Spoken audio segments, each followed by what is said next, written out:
الحمد لله نحمده ونستعينه ونستغفره ونؤمن به ونتوكل عليه ونعوذ بالله من شرور أنفسنا ومن سيئات أعمالنا من يهد الله فهو المهتدي ومن يضلل فلن تجد له وليا مرشدا فنشهد أن لا إله إلا الله وحده لا شريك له ونشهد أن سيدنا وسندنا ونبينا محمدا صلى الله عليه وسلم الذي أرسله الله بالحق بشيرا ونذيرا وداعيا إلى الله بإذنه وسراجا منيرا وقال الله تعالى في كلامه المجيد وفرقانه الحميد ما كان محمد أبا أحد من رجالكم ولكن رسول الله وخاتم النبيين وكان الله بكل شيء عليما إن الله وملائكته يصلون على النبي يا أيها الذين آمنوا صلوا عليه وسلموا تسليما صلى الله على محمد صلى الله عليه وسلم صلى الله على محمد صلى الله عليه وسلم صلى الله على محمد صلى الله عليه وسلم আল্লাহর আশিক ও সালেক বৃন্দ, আজকে 17ই রমজান আমরা পার করলাম। 17ই রমজান ঐতিহাসিক বদর দিবস। বদরের যুদ্ধ সংগঠিত হয়েছিল 17ই রমজানে। এটি ইসলামের ইতিহাসে প্রথম যুদ্ধ। আল্লাহ নবী যে যুদ্ধ করেছিলেন, ইসলামের ইতিহাসের প্রথম যুদ্ধ ছিল বদরের যুদ্ধ। এই যুদ্ধ ছিল হক এবং বাতিলের মধ্যে পার্থক্য সৃষ্টিকারী। প্রমাণ হয়ে গিয়েছিল কারা হক এবং কারা বাতিল। এটি প্রমাণিত হয়ে গিয়েছিল এই যুদ্ধের মাধ্যমে। কারণ কাফের বাহিনী মুসলমানদের প্রায় 3 গুণ ছিল। আব্দুল্লাহ ইবনে ওবাই, মুনাফিক সর্দার, তার দলবল নিয়ে যুদ্ধের মাঝখানে সে ভাগছে। প্রথমে আল্লাহ নবীর দলের সাথে অন্তর্ভুক্ত হয়েছে, নবীকে বোঝাতে চেয়েছে আমরা আপনাদের সাথে আছি, কিন্তু মাঝ পথে তারা সৈন্য বাহিনী নিয়ে যুদ্ধের ময়দান থেকে পালিয়ে গেছে। বেঈমানি করেছে আল্লাহ নবীর সাথে। তারপরেও এই যুদ্ধে মুসলমানেরা বিপুল বিক্রমে বিজয়ী হয়।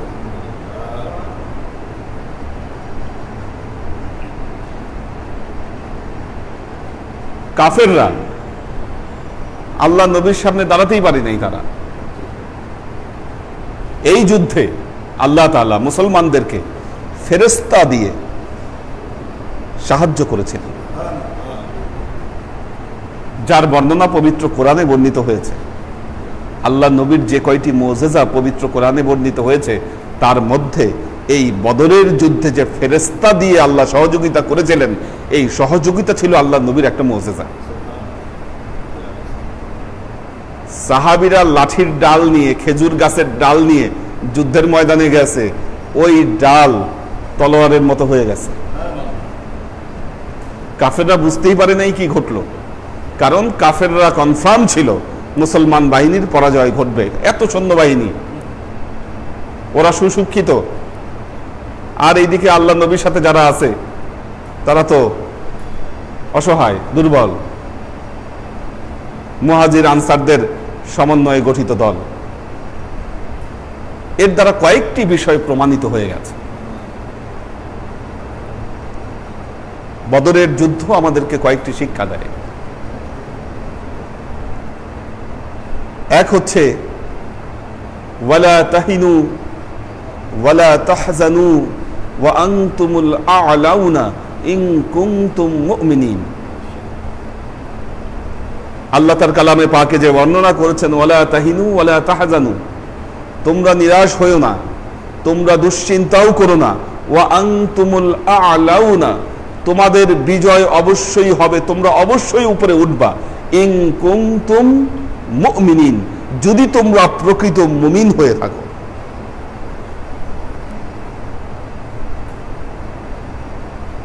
একটা বিষয়, আমাদের যুবকদের মধ্যে একটা ধারণা আমি দেখেছি, তারা মনে করে, অনেকেই মনে করে সৎ পথে মানুষ মনে হয় বড় হতে পারে না। এটা অনেকের ধারণা।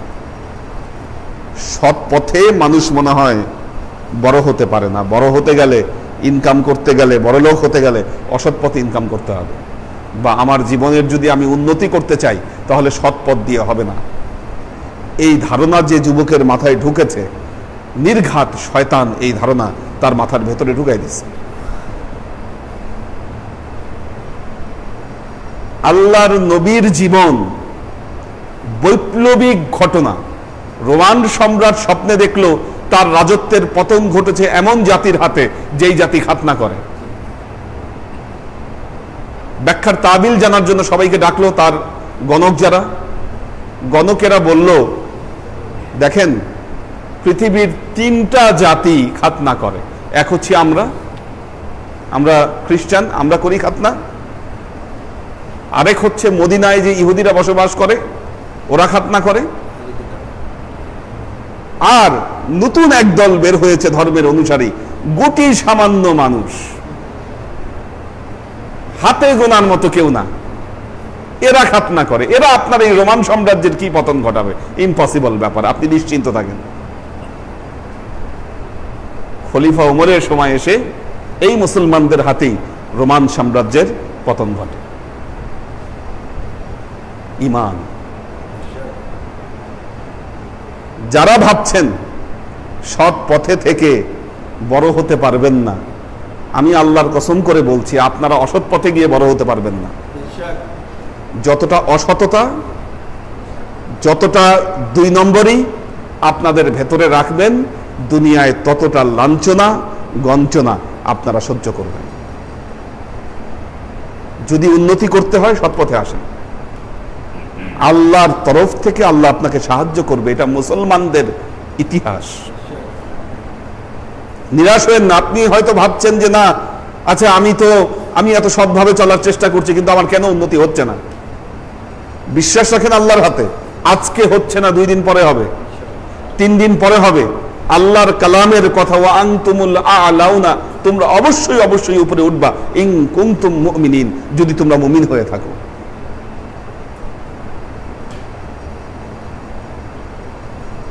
আল্লাহর আশিক ও সালেক বৃন্দ,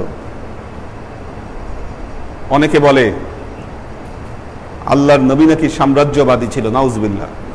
বর্তমান পশ্চিমা যারা ক্রিটিক, তাদের বক্তব্য এটা। মুসলমানরা কখনো কোনো সাম্রাজ্য জয়ের জন্য যুদ্ধ করে নাই, বরং অন্যায়ের প্রতিবাদ করতে গিয়ে তারা যুদ্ধ করেছে। বদরের যুদ্ধ ছিল তার মধ্যে অন্যতম। মুসলমানদের উপরে যে অন্যায় অত্যাচার তারা চাপিয়ে দিয়েছিল, এটার প্রতিবাদ করেছে মুসলমানেরা বদরের যুদ্ধের মাধ্যমে। এই যুদ্ধে যারা শাহাদত বরণ করেছেন, যারা শহীদ হয়েছেন যুদ্ধে, বদরের যুদ্ধে, দেখেন পিলার, ইসলামের পিলার কিন্তু এনারা গড়ে দিয়ে গেছে। এই যে মসজিদ বানানো হয়েছে, ওয়ালের মধ্যে ইট আছে, অনেকগুলো ইট, বিমের মধ্যেও ইট আছে। ওয়াল ভেঙে ফেললে ওয়াল আবার জোড়া লাগানো যাবে, কিন্তু একটা বিম ভেঙে ফেলেন, বিল্ডিং ধসে পড়বে। বিল্ডিং ধসে পড়বে। কিন্তু বিমের মধ্যে যে ইটগুলা আছে, এই ইটগুলাকে সুরকি বানিয়ে এই বিম বানানো হয়েছে। ওয়ালে যে ইটগুলো আছে এদেরকে কিন্তু সুরকি বানাতে হয় নাই, এরা আস্তেই রয়ে গেছে। কাজেই যেই সাহাবীরা বদরের যুদ্ধে প্রাণ দিয়েছিলেন, তারা নিজেদেরকে সুরকির মতো বিলিয়ে দিয়েছেন তাদের জীবনকে। তাদের এই শাহাদতের মাধ্যমে ইসলামের সৌধ যুগে যুগে নির্মিত হয়েছে। তাদের অবদান আমরা কোনোদিন অস্বীকার করতে পারবো না। যদি অস্বীকার করি তাহলে আমরা হব বেঈমান। আজকে আপনি লা ইলাহা ইল্লাল্লাহু মুহাম্মাদুর রাসূলুল্লাহ এই কালেমা আপনি মুখ দিয়ে উচ্চারণ করতে পারছেন, এর পেছনে গুরুত্বপূর্ণ ভূমিকা পালন করেছে আল্লাহর নবীর এই সাহাবীরা। আল্লাহর আশিক ও সালেক বৃন্দ, কাজেই আমরা যেন বহু ত্যাগের বিনিময়ে ইসলাম আজকে এই দেশে আসছে। আজকে যে ইসলাম এই দেশে এসেছে, বহু ত্যাগের বিনিময়ে এসেছে ইসলাম। এমনি এমনি আসে নাই, হাওয়ায় ভেসে ইসলাম আসেনি।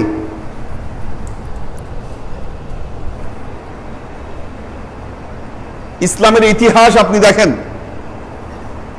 এত সহজে আসেনি ইসলাম। একটা জনপদে এসে এক জনপদের সকল মানুষ তার নিজের ধর্মকে ভুলে গিয়ে ইসলামকে কবুল করলো, এটি এত সহজে হয় নাই। এটার জন্য অনেক ত্যাগ তিতিক্ষা ব্যয় করতে হয়েছে, এত সহজ বিষয় ছিল না। আজকে এখানে ইসলাম আসার পর ইসলামের সৌধ যখন নির্মিত হয়েছে, তখন কিছু মানুষ এই ইসলামী সৌধকে দখল করার চেষ্টায় তারা ব্যস্ত। খুব সতর্ক থাকবেন।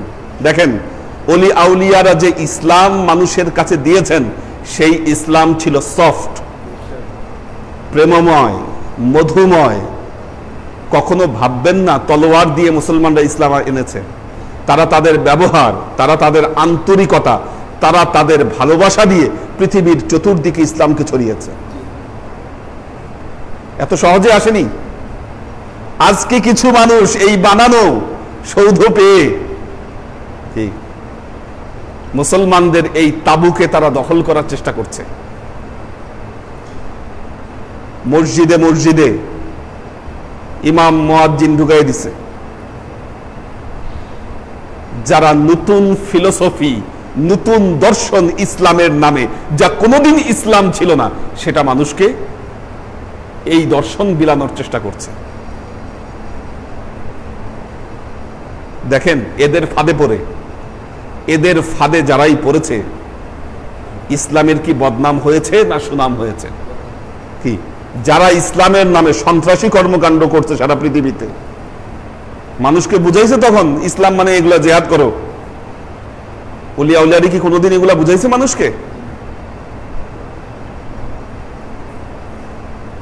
এই যে ইসলামের নামে যে সন্ত্রাসী কর্মকাণ্ডগুলো করছে যারা, ইসলামের মান, ইজ্জত, সম্মান এরাই ডুবিয়েছে। ইসলাম সবসময় শান্তির দাওয়াত দেয় মানুষকে। ইসলাম মানুষকে ভালোবাসার কথা বলে। ইসলাম, ওই কোরআনে আল্লাহ যেটা বলছেন, وَإِذَا قِيلَ لَهُمْ لَا تُفْسِدُوا فِي الْأَرْضِ قَالُوا إِنَّمَا نَحْنُ مُصْلِحُونَ, যখন তাদেরকে বলা হয় তোমরা দুনিয়ায় ফাসাদ করো না, ইসলামে ফাসাদ নাই, ক্বালু, তারা বলে আরে এটা তো ফাসাদ না, এগুলা করতেছি কেন? ইন্নামা নাহনু মুসলিহুন, আমরা তো সৎ প্রতিষ্ঠা করার চেষ্টা করতেছি।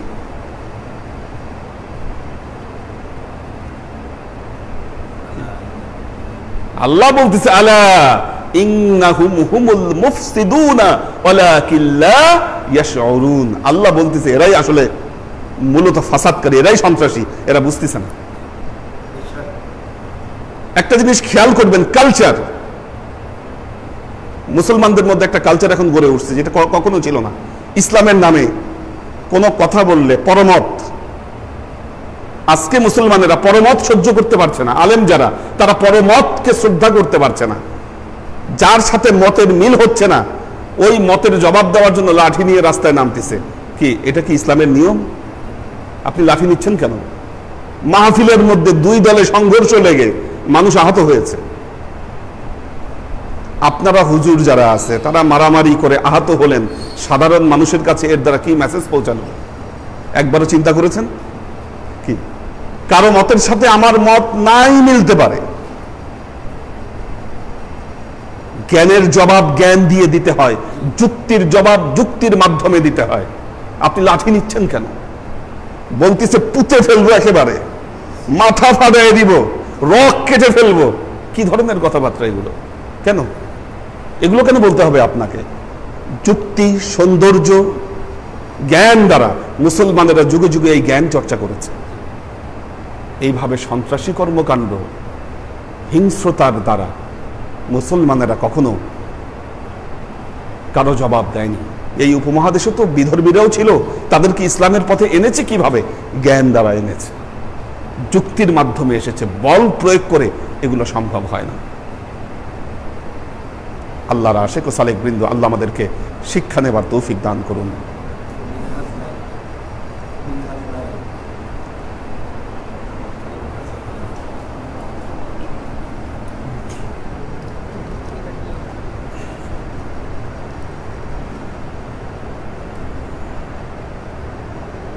আজকে কমেন্ট আসছে সব, এই 2 দিন কমেন্ট আসে নাই, আজকে অনেক কমেন্ট আসছে। মাহফুজুল হক উজ্জ্বল, আমাদের নাজিমউদ্দিন ভাই, আদিবা জাহান, এবাদত হুসাইন, মোবাইদুর রহমান, রিজা নিসা, মাহমুদুল হক ফাহিম, লুনা, তাবাসসুম, লুবনা, এই সেলিম চিশতিকে ওই যে যুব কাফেলায় অ্যাড করে নিও ওনাকে, আব্দুস সাত্তার, মোহাম্মদ আলাউদ্দিন মিয়া, নূর হোসেন খোকন, সেলিম চিশতি আসসালামু আলাইকুম হুজুর। ওয়ালাইকুম আসসালাম। ওমর শরীফ, মোহাম্মদ মাহমুদুল হক ফাহিম, ওয়ালাইকুম আসসালাম। সাইম আহমেদ, হাসান আবদুল্লাহ, ওয়ালাইকুম আসসালাম। শামসুস সাদিকিন, সিয়াম মারজান, ওয়ালাইকুম আসসালাম। একে আজাদ, আমরিন শরীফ, আসসালামু আলাইকুম হুজুর, আম্মাজান এবং ফ্যামিলির সকলকে সালাম জানাই। ওমর শরীফ সালাম দিয়েছে, ওয়ালাইকুম সালাম। মোহাম্মদ শামসুস সাদিকিন, আব্দুল হাফিজ সালাম দিয়েছে, ওনারা 2 জন, ওয়ালাইকুম সালাম। মোহাম্মদ কাশিফ রেজা, জিনাত আয়াত, মাকসুদ ওমর, এহসানুল হক সালাম দিয়েছে। মোহসেনুদ্দাইয়ান, অন্তু আহমেদ, সাকিব খান, সৈয়দ ইত্তেহাদুল আজমাইন, মোহাম্মদ আলাউদ্দিন মিয়া সালাম জানিয়েছে। সবার সালামের উত্তর একেবারে দিয়ে দিবনি। জয়নাল আবিদিন কায়েস, ওয়াসিম খান সালাম দিয়েছে। আচ্ছা, 2 জন রিকোয়েস্ট মনে হয় পাঠিয়েছে, তাদেরকে পরে অ্যাড করে দিব, পরে ওনাদের বক্তব্য শুনবো। 2 জন রিকোয়েস্ট দিয়েছে আমাদেরকে আজকে। ফয়সাল আহমেদ, সৈয়দ ইত্তেহাদুল আজমাইন, ওয়ালাইকুম সালাম। মোহাম্মদ মিজান, রূপম শেখ, ওয়ালাইকুম সালাম। আচ্ছা, মোহাম্মদ জাহাঙ্গীর, লুবা তামাসসু, লুবনা, উনি সালাম দিয়েছে, দোয়া চেয়েছে। সোয়াইব খান সালাম দিয়েছে। অন্তু আহমেদ সালাম দিয়েছে। সৈয়দ নাসিমুল ইসলাম পটল, মাকসুদ আনাম, মোহাম্মদ টিটু সালাম দিয়েছে। কামাল পাশা, মোহাম্মদ রফিকুল ইসলাম, আসসালামু আলাইকুম হুজুর, আমার ওয়াইফ কোরআন 1 খতম দিয়েছেন, ওর মাথায় সমস্যা, ওর জন্য দোয়া করবেন, ফি আমানিল্লাহ। আনিসুর রহমান, জিনাত আয়াত, আসসালামু আলাইকুম হুজুর, আমার ছেলে সাফাত প্রতিদিন আপনাকে সালাম দেয়। মিলি ফুপি, আমার আম্মু আপনাকে সালাম দিয়েছে, সবার প্রতি সালাম রইল। রাকিব হোসেন, আয়েশা খাতুন, আমিনুল ইসলাম বাপ্পি, শাকেরা আফজারা, মাকসুদ ওমর, আসসালামু আলাইকুম হুজুর, রোজা রেখে নাক দিয়ে সরিষার তেল টানলে রোজার ক্ষতি হবে? হ্যাঁ, রোজার ক্ষতি হবে, এটা করবেন না। রোজা রেখে নাকে সরিষার তেল টানবেন না, এটা করা যাবে না, রোজা ভেঙেও যেতে পারে।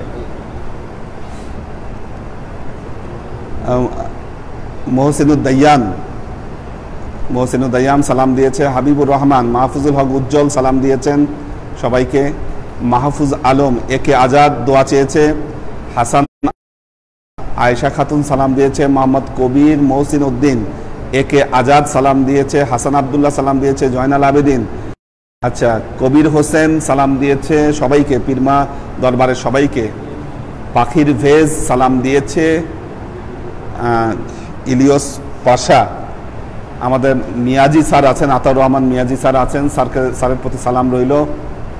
পর্ণা বিনতে কাদির সালাম দিয়েছে, দরবারে উপস্থিত হতে পারছি না, কিন্তু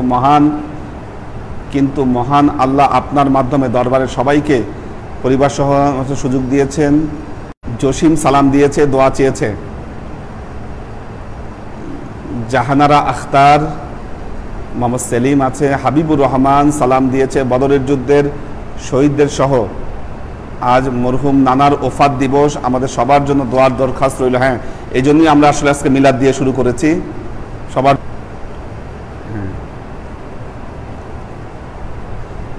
আচ্ছা, মহসিন ইসলাম কাদেরি, মোহাম্মদ শফিকুল ইসলাম চিশতি, মহসিন উদ্দিন সালাম দিয়েছে আমাদের অনেক। রফিউর রহমান আসিফ সালাম দিয়েছে। জেবা ফারজানা, এবাদত হোসাইন দোয়া চেয়েছে। শাকেরা আফজারা সালাম দিয়েছে। মোহাম্মদ জসিম, আব্দুল সত্তার ভাই, সৈকত আজমেরি দরবার শরীফ, আচ্ছা শিলাকোটা আজমেরি দরবার শরীফ ওনারা আছেন। জেবা ফারজানা সালাম দিয়েছে সবাইকে। আনিসুর রহমান সালাম দিয়েছে। শিলাকোটা আজমেরি দরবার শরীফ সালাম দিয়েছে সবাইকে। আপনাদের প্রতিও সালাম রইল আমাদের পক্ষ থেকে। আমিমুল ইসলাম বাপ্পি সালাম দিয়েছে। আমাদের সৈয়দ আহমদ মজুমদার ভাই আছে। একে আজাদ, আমি সেলিম রেজা, আলহামদুলিল্লাহ আমাদের মোর্শেদের সাথে 18 তারাবি করলাম। আগামী আমরা তারাবিগুলো শেষ করতে পারি। মোর্শেদের সাথে দোয়া করবেন। ফি আমানিল্লাহ, দোয়া রইল। মোহাম্মদ জসিম সালাম দিয়েছে। কুলসুম আখতার আছেন। ওমর ফারুক সালাম দিয়েছে। ওয়ালাইকুম সালাম। যারা সালাম দিয়েছেন সবার প্রতি সালাম রইল। যারা দোয়া চেয়েছেন তাদের প্রতি দোয়া রইল। আনিসুর রহমান আমাদের সাথে যুক্ত হবার জন্য আসে কিনা, অর্থাৎ যারা কোনো কথা বলতে চান বা বক্তব্য রাখতে চান, আমাদের মহিউদ্দিন ভাই আছেন, আব্দুল সাত্তার ভাই আছেন, তারপরে আমাদের ডক্টর শওকত ওসমান ভাই আছেন। আপনারা কিছু বলতে চাইলে, বক্তব্য রাখতে চাইলে আপনারা এখানে ইনভাইটেশন পাঠাতে পারেন। নিচে একটা অপশন আছে, ওই অপশনের মাধ্যমে ইনভাইটেশন পাঠাতে পারেন। নিচে একটা অপশন আছে, তুমি একটা স্ক্রিনশট নাও। এটা স্ক্রিনশট নিয়ে, হ্যাঁ পাঠাইছো? আচ্ছা, আনিসুর রহমান আবার মনে হয়। আচ্ছা, এই যে যেমন ধরেন আমি অ্যাপ্রুভ করলাম, দেখো তুমি একবার আসো, এসে দেখাও, একবার এসে দেখাও। এই যে সুজন চলে আসছে, আমাদের সুজন পাঠিয়েছে, সে বক্তব্য রাখতে পারবে। আমাদের মহিউদ্দিন ভাই বা আমাদের যারা আছেন বক্তব্য রাখেন দরবারে, ওনারা বক্তব্য রাখতে চাইলে এইভাবে আপনারা অ্যাড হয়ে যাবেন। ঠিক আছে, তুমি ডিক্লাইন করে ফেলো, বের হয়ে যাও। হ্যাঁ, তো এইভাবে আপনারা এসে কিন্তু বক্তব্য রাখতে পারেন, বাকিরা শুনতে পারবে। আলোচনার শেষে বক্তব্য রাখা যায়। মাহফুজ মিয়া, আরিফ রহমান সালাম দিয়েছে, দোয়া চেয়েছে। সবার প্রতি দোয়া রইল।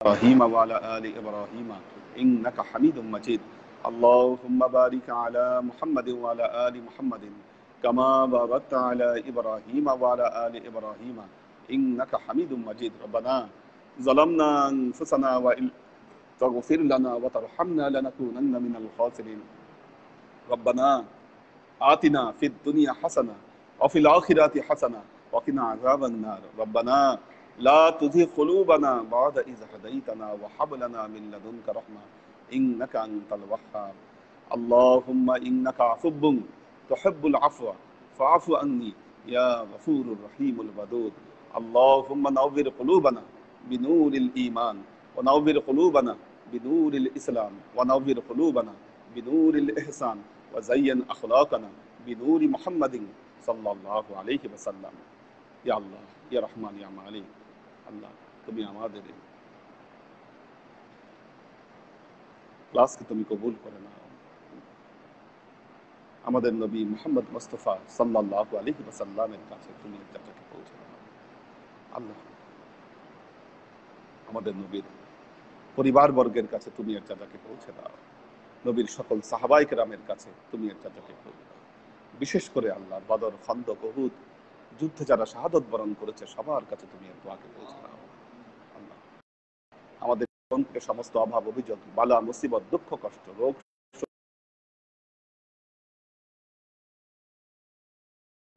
সুবহান রাব্বিকা রাব্বিল ইজ্জাতি আম্মা ইয়াসিফুন সালামুন আলাল মুরসালিন ওয়ালহামদুলিল্লাহি রাব্বিল আলামিন ওয়াজআল আখির কালিমাতিনা ইনদাল মাউত লা ইলাহা ইল্লাল্লাহ মুহাম্মাদুর রাসূলুল্লাহ।